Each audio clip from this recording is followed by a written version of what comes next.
out there.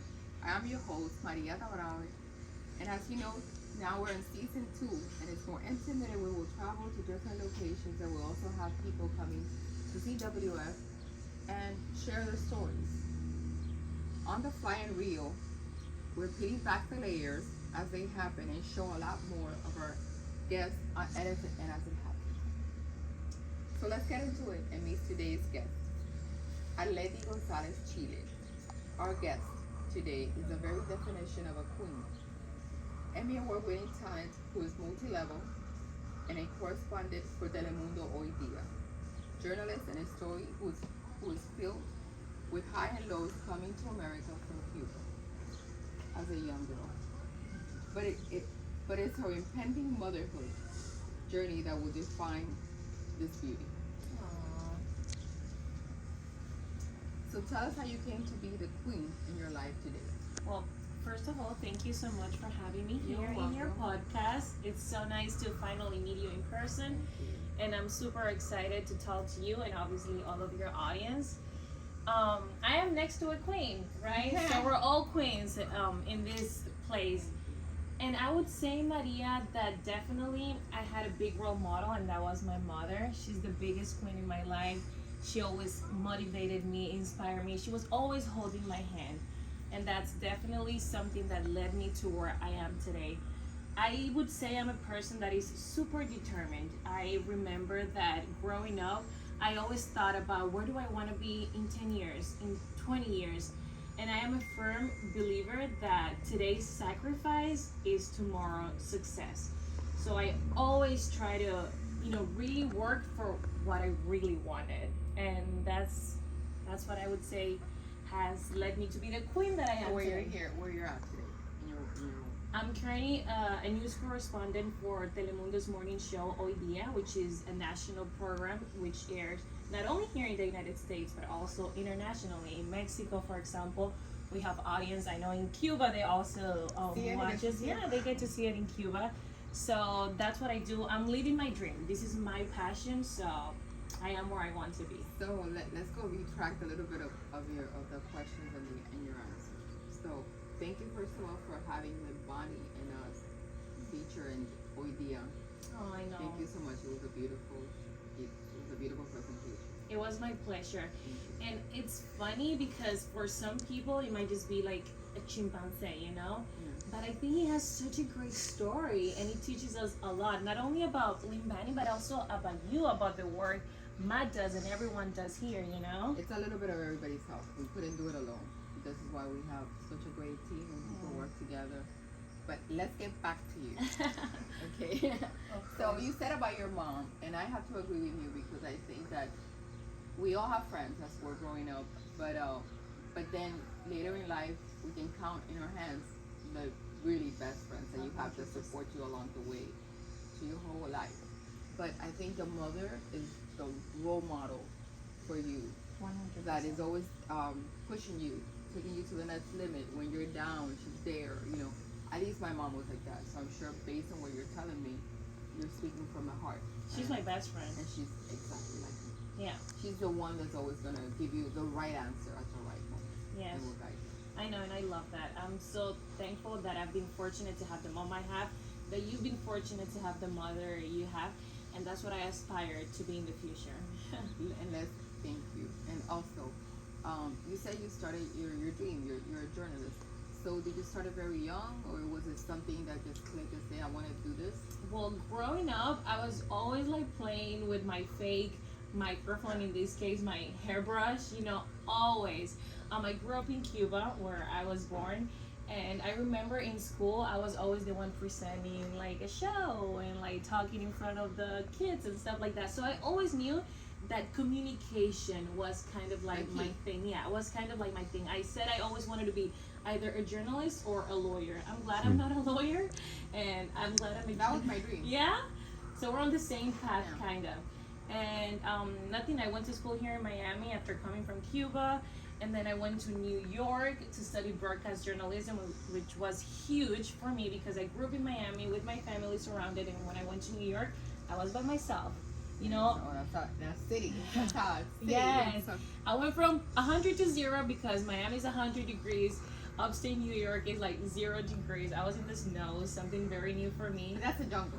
New York is a real jungle. Right? That's like the trial. I know, but I loved it. I learned so much. So, yeah, I went to New York to pursue my dream of being a journalist, going to school for that. I graduated from Syracuse University, and then I got my first internship in Dallas, also moved by myself to Dallas, and then my first job right away in Phoenix, Arizona, which I love, and that place holds, a very important place in my heart because I love Phoenix. I was there for 3 years, where I met my husband too, and then we moved to Houston, where I was there for 2 years, and like nearly 2 years ago, I moved back to Miami. I'm finally home as a network correspondent, which I love. So you can actually be a role model for women, because a lot of people they don't push their limits to where they should be or they want to be for fear. And I think that fear, a lot of people hold them back as they're growing. I know. And everybody should face their fears and not be afraid. Like, I travel alone, but a lot of people will not even sit at a restaurant and have dinner by Right? themselves. I know. Especially a woman. But I feel you learn that as you grow. As you grow, you care And you get the less. confidence. Yeah, exactly. You feel independent. You care less about what other people, think about you. You build that confidence, and you're like, I'm going to eat alone at a restaurant. You'd be surprised. Now at my age, I'm older than you. At my age, when you're growing up, you're always thinking, oh my God, how do I look? What do I wear? If people are gonna like it, you always wanna prove yourself to the world or to your friends. But you realize that at my age, nobody gives flying. Right. You know what? Because everybody's so worried living their life and their issues that you don't tend to realize that, and you can go out in pajamas and sneakers, I know. and it's okay because it's your life. It's your. I'm learning from you as well. See, that's going to be me. And you don't care what people think. Right? It's about And I you. love that. I love that for sure. Okay, so let's go. Let's look at one of your darkest moments and how you came on the other side, stronger, more resilient, and powerful. I think, Maria, I'm a very positive person. I'm sure most of us are. I've been very fortunate to not really have a dark moment in my life, but I definitely think life is about ups and downs, And That's how you grow. yeah, exactly. And that's how you grow. Thank God I've never been through a really dark moment that I would describe it as a dark moment, but everyone goes through ups and downs. And I think it's just like you say, growing up, learning from the mistakes you make and trying to be better tomorrow, I want to tell you what someone told me once. We're all like a rock, but actually we're diamonds. You just have to polish them every day Right. until you get to that, Right? So Yeah, I until it love shines bright, you know what I'm saying? Yeah, thank you for that. And there's also like a quote that I love that I usually apply it a lot, and I actually tell my friends sometimes, is that nothing lasts forever. And that's This is why you have to work Yeah. hard to and think of the future. Yeah. People just live day by day, but don't realize, where am I gonna be a year from now, 5 Mhm. years, 10 years? Picture yourself in your retirement stage. yes, Not you always have to be in the present, for sure. but think like where you want to be as you gonna reach your retirement age. And it's not really retirement; it's growth, because Mhm. now you're at this age where you live, and now you can be a professor and teach even your Of grandkids. course. You didn't, do an extra career. Yeah, and that's true. Like you said, we have to live the present, but definitely always thinking about the future. Thinking and working hard to them. Yes, and I do apply that in my day-to-day life. Yeah. Take us through your formative years in Cuba. We both have something in common. Yeah. I also come from Cuba. You were born there? I was born and I left when I was 4. You left when you were 4. To Spain, and I studied there for at least 4.5 years. That's awesome. So we're Cuban queens here. Yes. So tell me a little bit about that. Well, I was born in Cuba, and honestly, all I can remember from my childhood is amazing, because I grew up, with my family, with my grandmother. What part of Cuba? From Havana. I was Same, born like there. there. Yeah? Where? You're telling me? I think it was San Miguel. It's just that I'm it's, from San Miguel Oh, too. No way. yeah, it's a little town. It's San Miguel del Padrón. Yes. Well, my entire family is from San Miguel del Padrón. So That's see, where I was born and raised. that's awesome. But it's Merizo. Like yeah, you say. it's That's very so different cool. now. But yes. Yeah, so I was born in San Miguel del Padrón. My entire family is from San Miguel del Padrón, from Havana. So I have the best memories, you know, growing up with my mom, playing in the streets with my friends on the weekends, visiting my grandma on my dad's side, then visiting my grandma on my mom's side. I loved it. I don't remember ever sitting in my room watching TV, first because we only had one TV per household. Yeah. But I just remember being on the streets and But you would play with simple things. Oh my God, with Even every with rocks, and you enjoy yourself. It was like there was no, I wouldn't think there was no malicious or harm. Yeah. You know, like people will play with neighbors, and it was very like. we didn't know any better, you know. Exactly. So everything that we had, we loved. Exactly. Yeah, I remember playing like volleyball. You don't needed a lot of stuff. Like Of course. we're living today. I remember playing volleyball in the street with just like a string from one end to the other, and then just make sure the ball goes on top of the string, you know. Sometimes I used to see children, the boys playing with like brooms, like they were little horses. Yeah, I'm serious. Yeah, I played that too. Yeah, we did. Yeah. Yeah, we played with absolutely everything, Like and Western we loved style. it. But we The didn't know Cuban any style, better. the Cuban style, yeah. We didn't. We even built our own stuff. You know, I remember building my bed for my Barbie and like making dresses for my Barbie using sugs. Yeah. That's how it is. That's how we rolled in Cuba. Exactly. Okay, so education has played a huge part in your journey.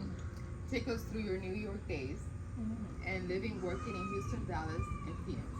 Well, like I mentioned before, I grew up in Cuba. I moved to Miami when I was 13, so I went to school here. And then in college, I was like, I don't want to stay in Miami. I definitely want to come back to Miami, so I just want to get out, experience something new. My family will always support me. So I made the decision to go to upstate New York, to Syracuse University, where I did my bachelor's degree in journalism. I loved it. I loved the experience. I loved being in the cold weather. Do you remember your first topic? What was your first project? Oh, well, our classes were very like intense. Like our classes, we had to go out on the field and do stories. I remember doing community stories in Syracuse. I loved it, but what I hated for sure was getting the camera equipment in the snow. Oh my God, I was miserable. I did say I don't want to be a journalist in the cold weather. I want to stay in the warm places for sure, because carrying that camera. Also, have you did any projects here? What, any hurricanes? I mean, it's hard too, you know. I've done in Houston. So Houston is also a hotspot for hurricanes. So I did hurricanes in Houston. It's tough. Is it exciting?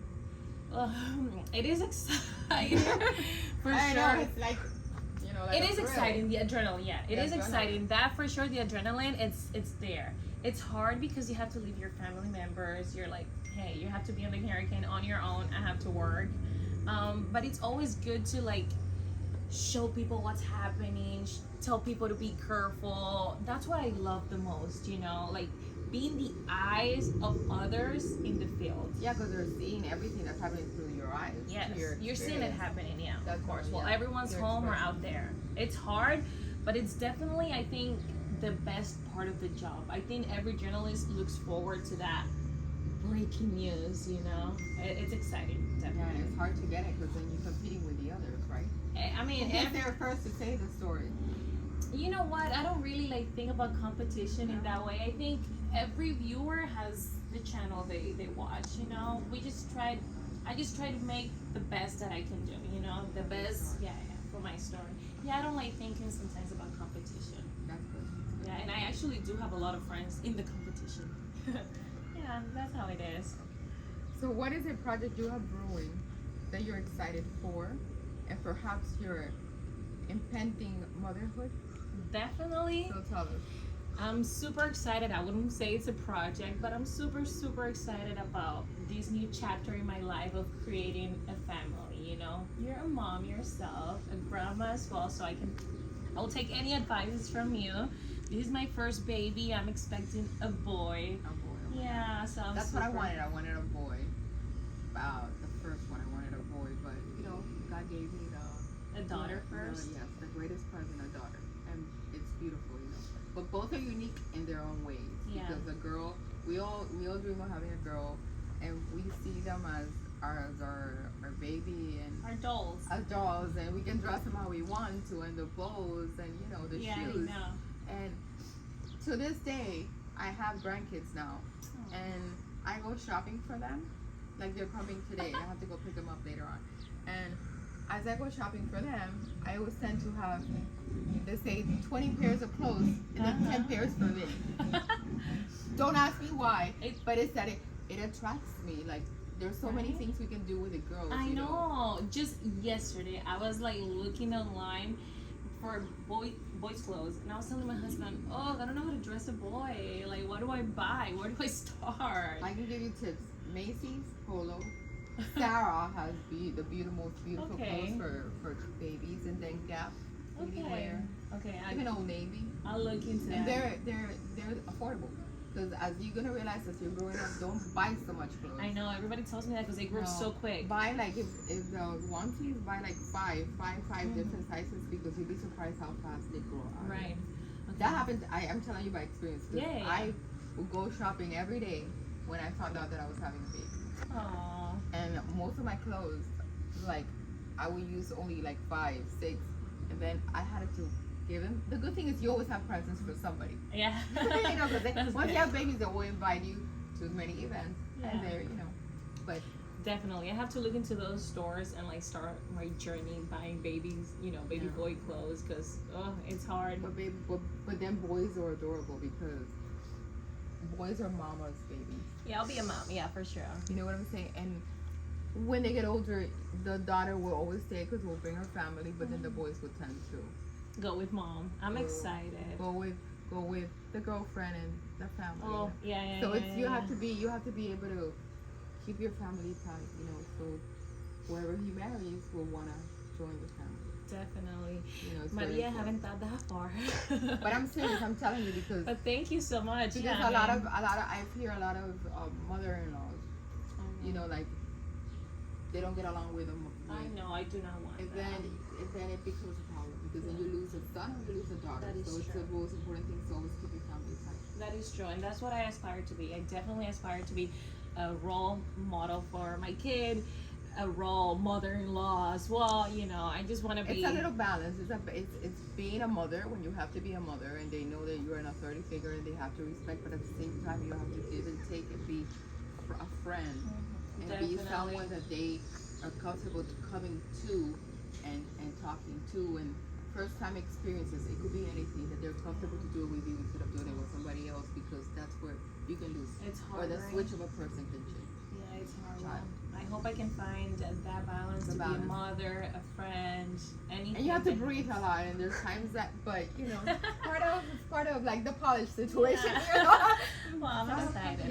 Have you ever been back to Cuba? Yes, I have. The last time I went to Cuba was 2012. It's been a while, but I love going back to Cuba because I still have a lot of family members over there. So I definitely hope once I have my little baby to take him to Cuba to know. So you want to show him? That's very important. My husband, he's Dutch from the Netherlands, so he's never been to Cuba. So I definitely hope to go back as a family. I think it'll be very exciting for my family to see us all there. So you want to be able to instill that. Yeah, to see where I grew up in San Miguel del Padrón. Yeah. You know, I've never been back because I don't want to get into politics, but I don't believe what's happening there, and I'm not keen with what's going on, and I can speak my mind. So instead of getting in trouble and stuff, I'd rather, you know, wait till things change, you know, and hopefully one day, you know. And that's the mentality for a lot of people, and I completely understand. I mean, I'm sad because of what's going on, but for me, I think it would be very emotional to go and see, because it's such a beautiful place. I mean, people used to travel there. We had tourism, we had cruise ships going there, and it was beautiful. From all over, people used to. And then now the way it is, it's very emotional for me. I know, I understand, and it's hard. I remember the first time I went to Cuba after living here, I cried. But I think it's important for me because it's my home, you know, and I have family members over there that I haven't seen in so long. I know. And I think that's what, you know, drives me back. It's funny, you know what? My kids are dying to go. Yeah? My kids said, when are you gonna get your passport or going on? And that would be the thing that would actually take me, because I would like to do it as a family. Right. Like take the grandkids, and then I would do it as well. Yeah, I understand it's a tough decision. You definitely have to sit down and think about it, and when you're ready to do it. But I don't know, maybe I don't, maybe because of the emotional part, this is why I have had kept me back Yeah. until now. But they tell me that they want to go, and that would be the only way that I would go as a family unit to be able to see them. It'll be very emotional for I sure. know. But we'll share pictures with me once I'm you really happy to be about a balance of how to become a mom and having a balance. So now, how are you going to have a balance with being a mom, a first-time mom, and your career? Because I'm pretty sure you still want to keep your career. Well, and I'll take any advice from Maria, to be honest. I mean, it's my first time as a mom, so I probably have to figure it out. But I definitely want to have a work and personal life balance, work hard for it. When I'm at work, I'll be 120% dedicated to my job. And when I'm at home, I hope to enjoy my time with my family, for sure. I think we have to learn to disconnect in today's society. So I aspire to work hard on that and to dedicate as much time to my family as, to my job. Yes, it's very important because you don't want to lose what you work for. You build. It's my passion. It's your passion. So you want to have the best of both worlds. First, where you that's enjoy exactly what it is. your family, your child, and then you also can enjoy. You don't lose yourself in that process. Yeah, I think you said it right. The best of both worlds. That's what I really, really want in life. Because again, what I do as a job, it's my passion. Something I've worked hard my entire life. So I don't want to lose that. Okay. So what is your favorite part of being able to change and make an impact in the lives of the people who share in your journey of your life as a storyteller? Well, what I love the most as a storyteller is first that I have the platform, such an important platform as Telemundo, to be the voice of others, to inspire others through, people's story. I love meeting with the community. I love meeting new people, and I believe everyone, absolutely everyone, has a story to tell. And I love having the space to share those stories.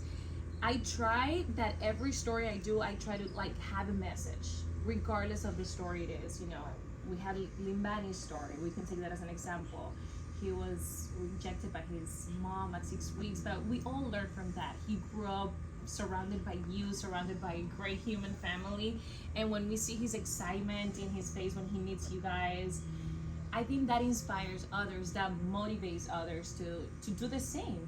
And that's what I love about my job.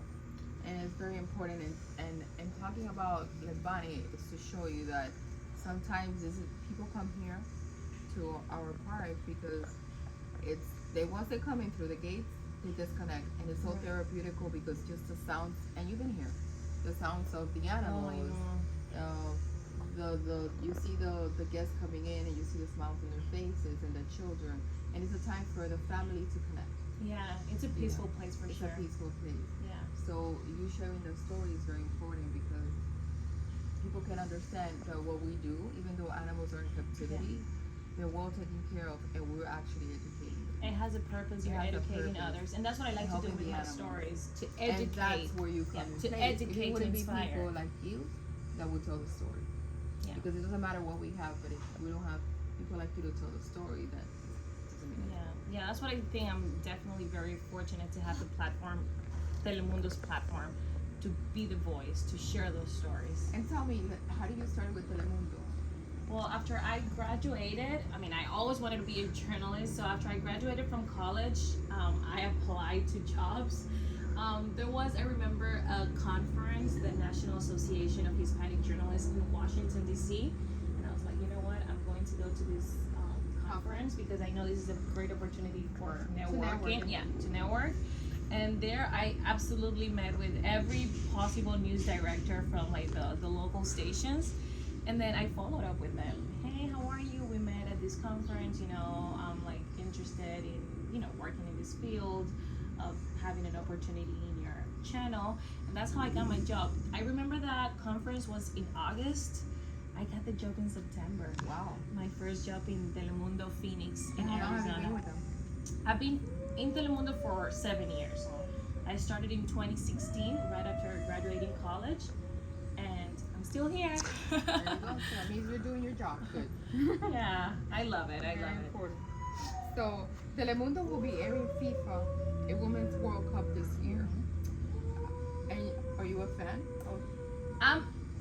I'm a fan of watching sports, not playing sports. Oh, you so know, don't like playing sports. Oh. I don't think I've ever played sports. That was my next question. No, except like playing volleyball in Cuba. But I think in Cuba, every little girl played volleyball and every boy played baseball. You know, it was like a thing. But that doesn't mean we're going to be like sports people. So I love watching sports. My husband is a soccer guy. So we'll definitely be watching, you know, FIFA, the World Cup. And we're very excited at Telemundo because it is the first time in U.S. history that the Women FIFA World Cup will air completely in Spanish. And it'll be on Telemundo. Yeah. Oh. I mean, probably it'll be in English as well. But Telemundo will be broadcasting everything in Spanish and also in our digital platforms, Universal and Peacock. So all my Spanish speakers can go to Telemundo this summer to enjoy the World Cup. Nice. Yeah, Team USA. Team USA, there you go. Okay. Where can our listeners and viewers find more information on you and follow you on social media? Well, you need to give me a shout out on your Instagram. Okay. Don't worry, it's gonna be in our Instagram. Yeah, well, they can find me on Instagram as Arlety, ARLETY TV. That's my Instagram handle, and then on Facebook as Arlety González Chile. Chile is my last name. As you heard, I'm Cuban, so definitely we can connect with everyone. You know that I never heard that last name? It's a Cuban last name? Yeah. I never heard that. Chile. My mom is a Chile, my abuelo is a Chile, so that's why we proudly, say that last name because it's so uncommon. Yeah, that we. Yeah, my name is Maria del Carmen. Maria del Carmen, of course. But I always say Maria Dorado because it's like shorter. When I sign my full name because I'm very proud of my name. But I think that's good, being proud of our roots, where we come from. And it's very important. Yeah, Maria del Carmen, that says so that's much like about you. Right? Yeah. So that's why I love saying my full name. Arlety González Chile. There you go. I want to thank Arlety for joining me and reminding you that we're all kings and queens of our own jungle and each of us has a story to share. Till next time, I am your queen, Maria Tabraue, and we will see you again. Stream this and new episodes wherever you listen to your favorite podcast.